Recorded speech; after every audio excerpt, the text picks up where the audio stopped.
everyone, welcome back to my channel. And if you're new here, hi, welcome. I'm Star. And so today I'm going to be talking, because it's Transgender Awareness Week, I just wanted to pay tribute and respect to my community. And no better way of doing that is just shedding some light on true transgender experience, because the media showcases my community often as these predatorial, clashing clown, sicko weirdo freaks that we are not.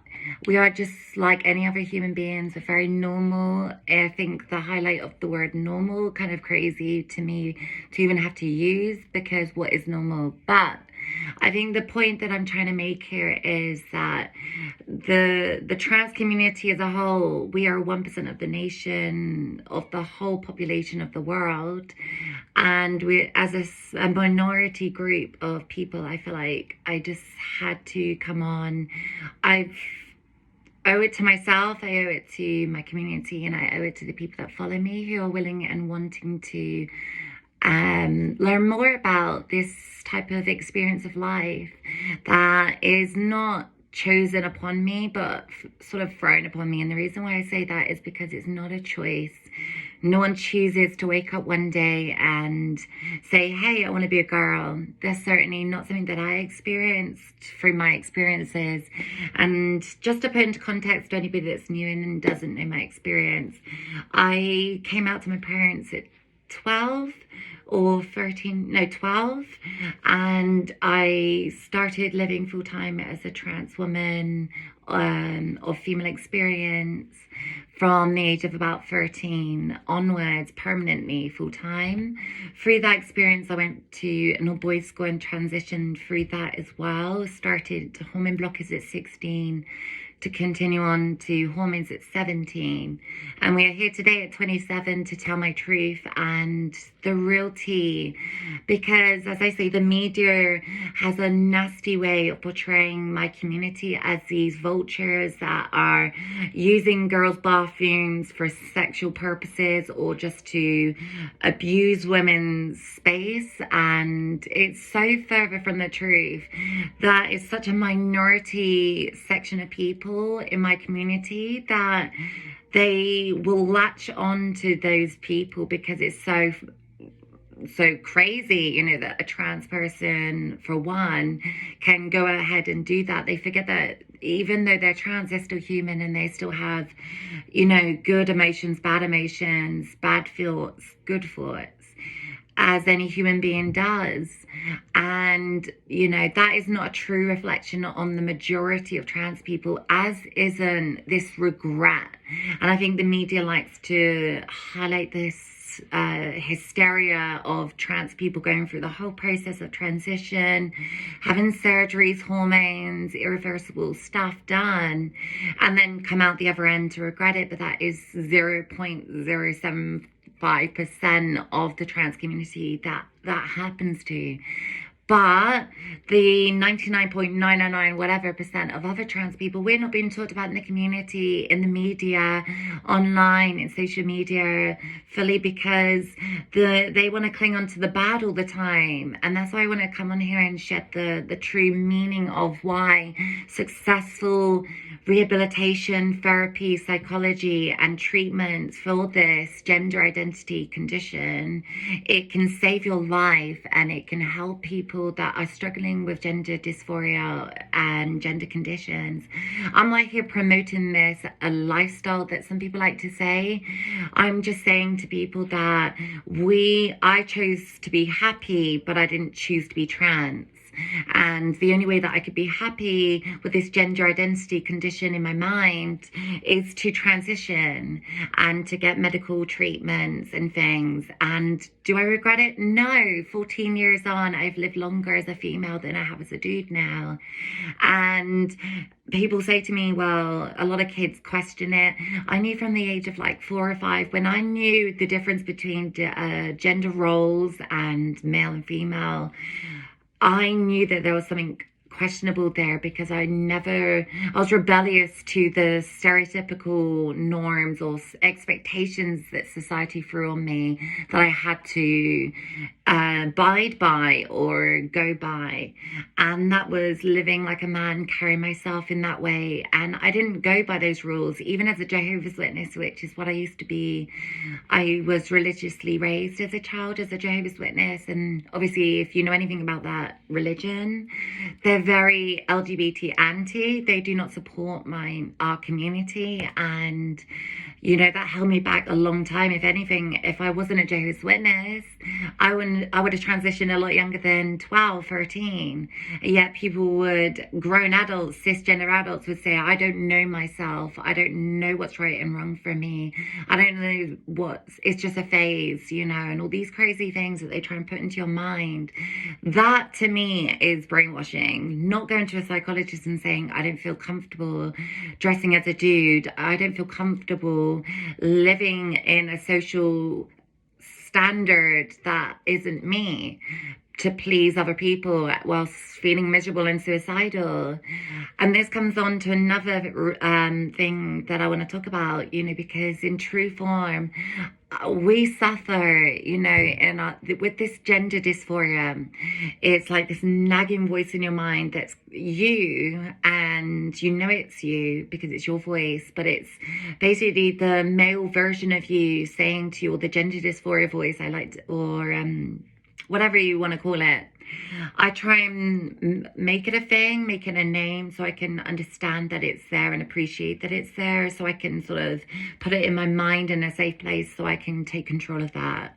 That's how I deal with my dysphoria a lot of the time, but this comes on to my depression that is led on from having dysphoria. It affects all aspects of my life because you're in constant fear of judgment and hate and fear and prejudice and discrimination. And at the same time, we're reading and hearing that the government, the very people that are meant to be there for all of their nation, not just majority groups and leaving out minority groups like the trans community, I feel like even my own government, they don't even want to support my community. So when you're having to fight the system, and at the same time, whilst the system is so slow because it's got lack of funding, lack of support and resources, which isn't their fault, it's just that the waiting list and everything is just crazy, that a lot of people have to resort to crazy things, doing crazy stuff to get to that point in a happy place in their life where they feel complete in themselves, where that dysphoric voice that tells you you're a freak, you're this, all these things that people tell you in society, it's almost like it sticks to that dysphoria, and then that dysphoria uses it as a weapon against you, which is why sticks and stones, that saying, sticks and stones may break your bones, but words do hurt me. And they really do, because I think as human beings, when you have emotions and feelings and things, when you're constantly being told you're a freak, you're a bad person just for wanting to be you, after a while, that repetitive abuse is going to stick in your mind. Oh, I've lost myself. Right, come on, girl. It's bound to have an effect on you and your mindset. And it did for me. I had a moment of weakness in my mind where for years and years, all the abuse at school, all the friends in my life that have come and gone because I've had to make crazy choices to transition, or for whatever reason, or just been in my life because I'm trans and not actually been there because they want to be there for me. And having all of that craziness, and then having sort of personal issues in my family, it just gets a lot when you're just trying to survive and live and just be accepted as a woman, which is all that we are as trans women. I can only speak on trans women's side. That's all we are asking for, is yes, we acknowledge our past. We're not saying that we weren't born men. We acknowledge that. I acknowledge that. I acknowledge my past. But don't let that be don't let that define me. Don't let that be all that makes me me, because I am also a woman now. And if you are unable or you fail to recognize that, why should I be part of your life? And I've been kind of filtering out people in my life now who don't respect me for the woman I am, and don't respect me for the challenges that have been faced and that do continue to be faced my way, and don't want to support that, you know. And my advice to anybody out there that is going through transition or thinking about transition, just remember that you're not alone. There is support there. If you're a young person, please contact Mermaids. They're an amazing organization in the UK. And if you're over 18, try and speak to Gires, gires.co.uk, I believe, or www.gires.com, something like that. But you will find them, and they have so much useful information. Also go to your local sexual health clinics.